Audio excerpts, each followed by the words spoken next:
Hey everyone, Drew Short here, and this is my front urban garden. And as you can see, it's full of color, life, and flowers. From container gardens, from Oklahoma native plants, to some store-bought plants, to full-on corner showstoppers. So join me as I take you on a tour of our July-August front yard garden tour. Stay tuned.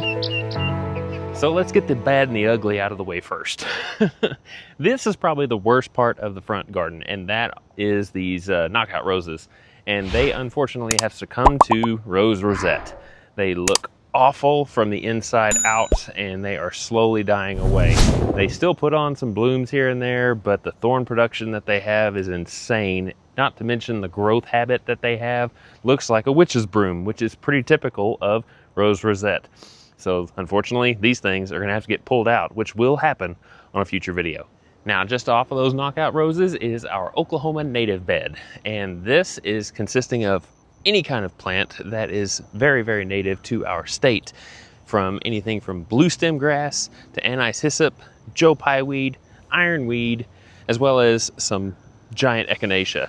They are all common to this region. And as you can tell, without very much care, it turns out looking beautiful. As a matter of fact, about the only care that we'll have to do is deadheading this echinacea to promote some more growth. Now, along the fence line here up to the corner of the property, really not a lot has changed. We still have all the milk and wines that are still looking gorgeous. We've got the emerald green arborvitae, the quince, the apple blossom version, as well as some lamb's ear that we transplanted, but it's all still looking great. You've just missed the blooms on the milk and wine. Now, as we come up to the end of this particular bed, which I lovingly call Maple Way because of this red maple that we have here, there are a few differences. We still have some milk and wine that border everything, but we do have some roses right up here that we put in not too long ago. There is a short on it.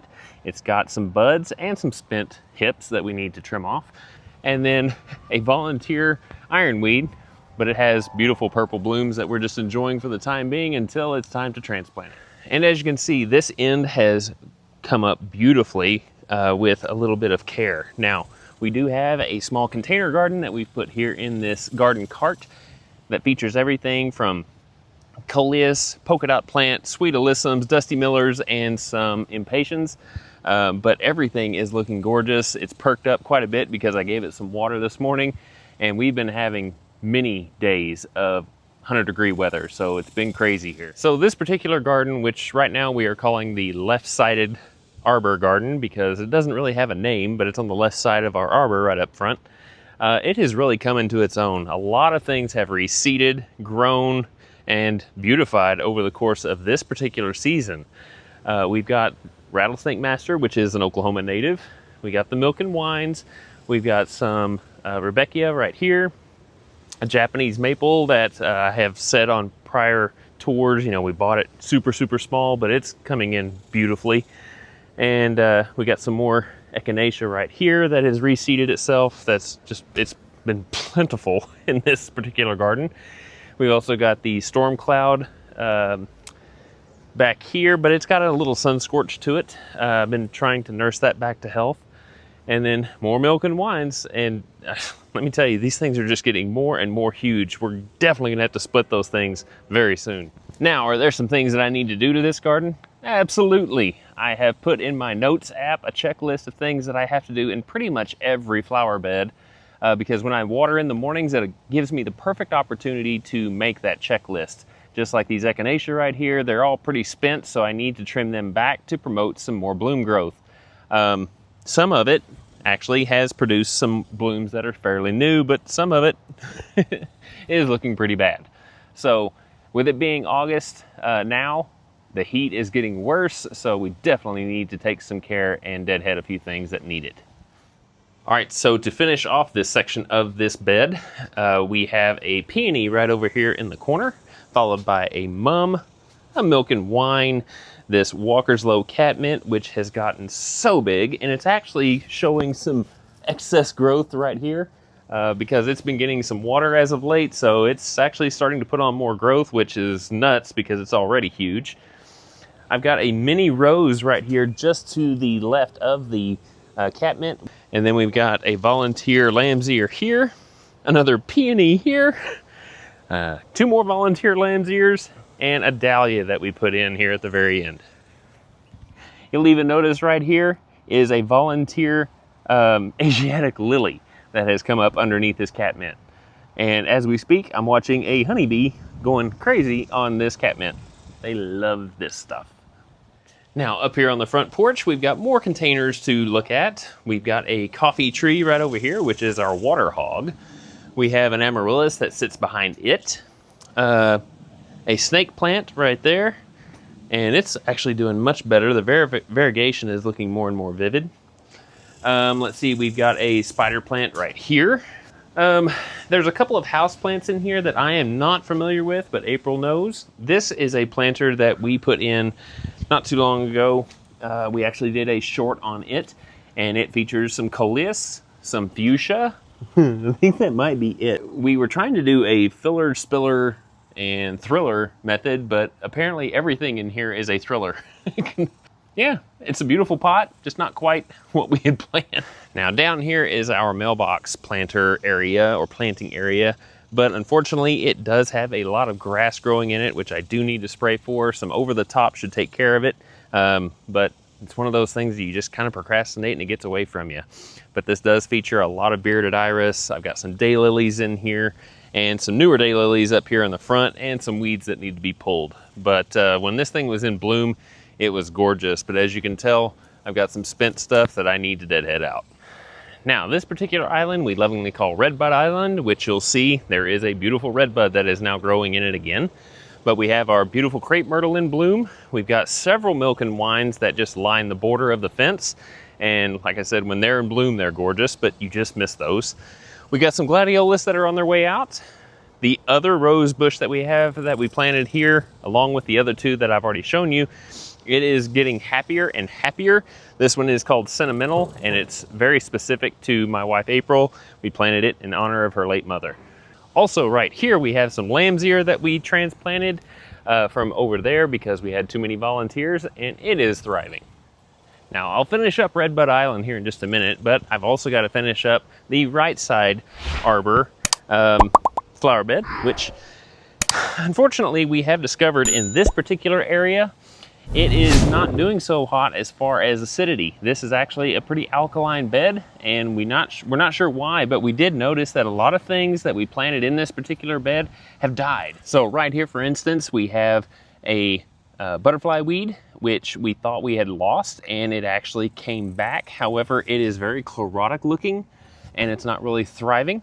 We also planted this dahlia right here in front. At the same time, we planted that one over there, and it's 2 to 3 times the size, and it's not doing so hot. We also have a peony right here, which has actually been here for quite some time, and it's got brown spots, chlorosis, and it seems a little stunted compared to the peony that's behind me, which is vivid green and tall. So we did buy ourselves a little tester and found out that this is alkaline. It's about 8.5. So we do need to amend this particular area of the garden, and there are some other areas that I'll go over here in a little bit. Now, as we make our way down the garden, we've got a milk and wine over here, a mum, rattlesnake master. We've also got some more Walker's Low catmint, which, as you can tell, has expanded around this Blue Star Amsonia. We've got another Japanese maple here that I planted a long time ago. I do have some suckers down here that I need to trim off before they get out of hand. Now over here we have this beautiful buglia or butterfly bush, and it has gotten so big. And the start of the spring, we actually cut this thing way down to where the new growth was basically coming out. And as you can see, it is about 5.5 feet tall. So right next to that, we've also got some Monarda. And it's actually doing very, very well.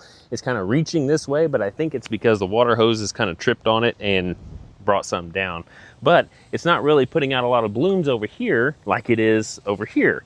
I don't know why, but this gets more sun because this is the east and the sun just kind of goes behind the house. So this is going to get more sun than that stuff over there. Let's see, we got another milk and wine here.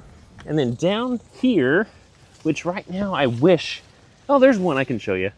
There is a balloon flower, and we actually planted a new one of these in the backyard. If you saw that garden tour, if you haven't, be sure and check that out. But balloon flowers are very unique in how they put blooms out. Whenever they first bud out, they're green, and it kind of looks like liatris. Kind of looks like liatris at first. And then as it blooms a flower out, it looks like a hot air balloon. The petals are all closed up. It's very interesting looking. And then it opens up to a beautiful bloom. So if you haven't tried balloon flower, I urge you to give it a try. Just be aware, you do have to deadhead them because they just don't drop their spent flowers. So if you want to have more and more, you have to deadhead it occasionally. Now to wrap up the right side arbor bed, I have here a few things that we have tried. We tried several different things in this particular bed, and we just haven't quite got it down yet. But I think we're starting to get a grasp on what works here and what doesn't. Now, the time is currently 11:18, so as you can see, a lot of this bed, except for right here and over, is pretty sunny. So we've had some spiderwort right over here, and every year, it grows beautifully, puts on blooms during the spring, and then in the summertime, it wilts and almost looks dead. We planted some brunnera, and it has been sun-scorched, but it's doing well because I've been watering it every day. We've also had some columbine here that you can see just to the left of that, and it is now looking very, very good. However, this particular plant was the showstopper. It was big, and now it's small. This one was a tiny little sapling that was barely growing over the height of the mulch, and we couldn't figure out why it wasn't taken off. And now all of a sudden, it's the showstopper. It has grown so big. And now that I'm watering it every day, it's loving its life. We got a milk and wine just to the left of the columbine, and then 3 clematis right here that, you know, always look like this during the summer, but in the springtime, this whole thing is covered with purple, and I think there's some pink blooms in here as well. So, all right, and lastly, over in the back side, we had another spot where the spiderwort was, and it's been cut back. And we've got a hosta over here that's very sun-scorched. I don't think it likes its life here, so we may have to transplant it. And then we've got 2 hellebores that my wife recently picked up, and they are doing well. They're putting on new flower growth. However, there are some that I need to trim off and promote some new blooms. So to wrap up Redbud Island, I am on the other side of that crepe myrtle, and we have several things here that have put on a show. Unfortunately, 3 of them right now are being taken over by some budworms, so I'll show you that here in a second. But we've got some salvia, we've got some sedums, some yellow baptisia, more sedums, Rebecca that's actually putting on quite a show right now, some milk and wines. We've got some bearded iris here, which need to be split quite a bit. We've got a rose right here that's loving its life. This was planted at the exact same time we planted those other 3 that I've showed you. We've got a yellow baptisia sitting in front of that, some spent gladiolus, some monarda next to this crepe myrtle, which actually put on quite a show, and it's now dropped all of its blooms. But right here is the problem that I was just speaking of, and it has really made me mad because if you remember, I was looking very hard for some Supertunia bubblegums. Well, that's what this one and this one is over here, and as you can see, they've gotten very big. But up until about 1 week ago, it was covered in blooms. Now you go to sleep and you wake up the next morning and half your blooms are gone, and the next morning they're all gone. That's how fast they work. I also had a black petunia right there, which was not a Supertunia version, but it still has grown pretty big, and all the blooms on it are gone. So I've got to spray these with some BT because I'm not going to have any blooms before the end of fall if I don't. So that's on my to-do list as well. Now, this is one of the 2 last beds that I am going to go over with you, and it consists of some milk and wines, some spent gladiolus, a rose, which was planted at the same time as the others, an emerald green arborvitae, some more milk and wines, some more gladiolus, and a volunteer hollyhock. This bed is very funny because it was originally designed with a grass pathway that ran alongside this inner border, and there was another border that had some other plantings in it that we eventually took out, but the pathway ended at the fence just at the very front of that particular planting bed. So it was like a hurdle that it led you to. But we do have plans for this. So as you can tell, there is a truck parked here, and that's for good reason. We are going to make this a parking area for another car. Maybe for my daughter, maybe just for this one. But we do plan on spraying all of this grass right here and basically removing it so we can put down gravel. What we're gonna do is take this bed and meander it in a curving nature back towards that gate.